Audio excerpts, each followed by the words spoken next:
दोस्तों, मेरे चैनल सुख समृद्धि उपाय में आपका हार्दिक स्वागत है। तो सामग्री देख लीजिए आपको क्या-क्या लेनी है। अगर आप इस दीपावली या हर शुक्रवार को अगर ये उपाय करते हैं, तो आपके घर में हमेशा माँ लक्ष्मी का वास हो जाएगा। आज मैं आपको लक्ष्मी दीपक जलाना सिखा रही हूँ कि लक्ष्मी आगमन के लिए दीपक कैसे जलाया जाता है। ज़्यादातर लोग गलतियाँ कर देते हैं, नॉर्मल दीपक जला देते हैं, लेकिन आज मैं पूरी विधि आपको बताऊँगी कि किस तरह से आपको दीपक जलाना चाहिए। जैसे कि पहले आपको दहलीज पे गंगा जल छिड़क लेना है। गंगा जल छिड़कने के बाद उसे अच्छी तरह से साफ कर लीजिए अपनी दहलीज को।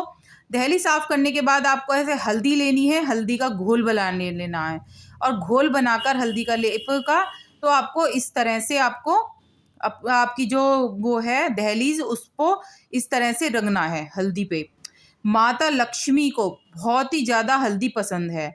इस तरह से ही आपको दीपावली या हर शुक्रवार को अगर आप करते हैं ये उपाय, तो आपके घर में माँ लक्ष्मी का ज़रूर वास होता है और ये करना भी चाहिए। एक दिन हमें लक्ष्मी माता का ज़रूर ऐसा दीपक जलाना चाहिए, ख़ास तौर से दीपावली के दिन। आप ये करना ना भूलें। रात को आपको ये उपाय करना है दीपावली पर। शाम को आप बना दीजिए और दिया आपको रात को लगाना है। अगर आप दीपावली पर बना रहे हैं तो इसके जैसे मैं यहाँ पर सत्तिया बना के दिखाऊंगी आपको आटे से, लेकिन आपको क्या करना है दीपावली पर अगर बना रहे हैं तो आप इस जगह पर सुंदर सी रंगोली बनाइए, छोटी सी बनाइए। आप ये हल्दी का लेप यूं मत सोचिए कि इतना ही चौड़ा रखना है, आप कितना भी चौड़ा करके बना सकते हैं। उसके ऊपर आपको क्या करना है, अगर आप ज़्यादा बड़ी रंगोली बना रहे हैं तो आप इसे हल्दी के लेप को थोड़ा सा ज़्यादा बढ़ा दीजिए और उसके ऊपर बहुत ही सुंदर सी आप रंगोली बना लीजिए, कलरफुल सी।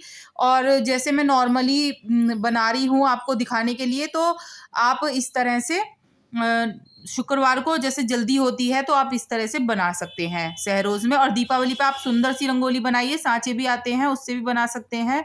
और इस तरह से मैंने जल्दीबाजी में आपको दिखाया है ये सतिया बनाकर। तो आपको शुक्रवार के दिन आप ये सतिया आटे का बना सकते हैं। आटे का सतिया बनाना है। इस तरह से मैंने रोली तैयार कर ली है। ये रोली मैंने इसलिए तैयार करी है कि मैं माँ के चरण बनाऊंगी। इस तरह से आपको मुट्ठी का आकार लेना है और मुट्ठी के आकार से इस तरह से गीला करके अंदर आते हुए चरण बनाने हैं। याद रखें, आपको बाहर की तरफ चरण नहीं बनाने हैं, बाहर जाते चरण नहीं बनाने हैं। ऐसे चरण बनाने हैं जो अंदर की तरफ आ रहे हों माँ लक्ष्मी के।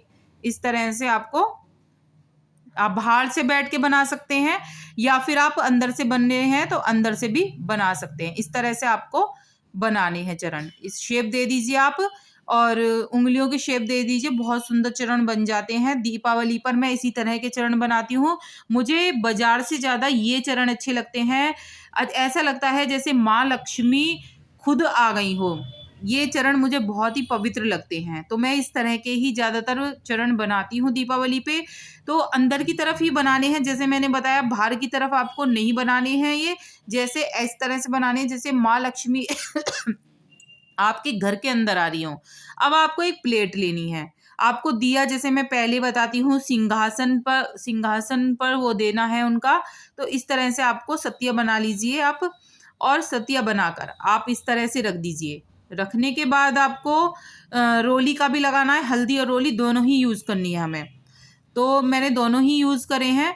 और उसके बाद हमें क्या करना है, चावल की डेरी लगानी है। माँ लक्ष्मी को चावल बहुत ही प्रिय है। इस तरह से आपको चावल रखने हैं।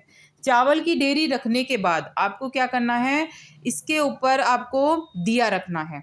दिया आप घी का भी जला सकती हैं और तिल के तेल का भी जला सकती हैं। बहुत पवित्र माना जाता है। माँ लक्ष्मी के लिए तेल का नहीं जलाना है, तेल का भी जला सकते हैं आप, लेकिन घी का सर्वोत्तम है। घी का और आप तिल के तेल का जला लें। तो मैंने यहाँ देसी घी, गाय का घी ले लिया है क्योंकि मैं गाय के घी का ही पूजन में प्रयोग करती हूँ। तो मैंने यहाँ गाय के घी का दीपक ले लिया है और इस तरह से दीपक की भी पूजा करनी है आपको। दीपक के भी मैंने तिलक लगा दिए हैं, दीप भी पूजना है हमें। इसलिए अब मैं दीपक को जला लूँगी। मैंने बिंदी लगा दी है, अब मैं इसको जलाऊँगी। इस तरह से ही आपको करना है, इस तरह से ही आपको दीपक प्रज्वलित करना है। याद रखें कि ज़रूर करें दीपावली पर, माँ लक्ष्मी के आगमन के लिए बहुत ही ज़रूरी है ये। इससे माँ लक्ष्मी का आगमन हमारे घर में सदैव के लिए हो जाता है। और शुक्रवार को भी आप कर सकते हैं इस उपाय को और करना भी चाहिए हर शुक्रवार। माँ लक्ष्मी के आगमन के लिए हमें ये छोटे छोटे उपाय जरूर करने चाहिए, जिससे माँ लक्ष्मी की कृपा हमारे पे बनी रहेगी। ऐसे दीपक प्रज्वलित करने के बाद आपको मिश्री के दाने हो या चीनी के दाने हो, आप अपने दीप को पूज लीजिए। दीपावली पे आपको उससे पूजना है खील और बतासे से इसको, क्योंकि दीपावली पे खील बतासे से ही पूजा जाता है और खील बतासे से ही आपको ये दीप का पूजन करना है। और बड़ा दीप रखिए आप, मैंने यहाँ छोटा दीप रखा है, आप शुक्रवार को इस तरह का दीपक रख सकते हैं, लेकिन जो आपको दीपावली पर रखना है वो थोड़ा बड़ा, जो ज़्यादा समय के लिए जल सके, इस तरह से आप कर सकते हैं। दीपावली पर आप अपनी चौखट को बहुत ही सुंदर बना के रखिएगा, जिससे माँ लक्ष्मी आकर्षित हों। तो अब मैंने नॉर्मली आपको बनाना सिखाया है, जिससे आप दीपावली पर अच्छी तरह से माँ लक्ष्मी की पूजा कर सके, माँ लक्ष्मी को आमंत्रित कर सके और सदैव आपके घर में माँ लक्ष्मी का वास रहे। आपको इस तरह से चरण उनके छूने हैं जैसे माँ लक्ष्मी आ गई हो। इस तरह से चरण छूने के बाद आपको स्वागत करना है माँ का। वीडियो कैसी लगी जरूर बताइएगा। आप भूल जाते हैं लाइक सब्सक्राइब करना, तो लाइक सब्सक्राइब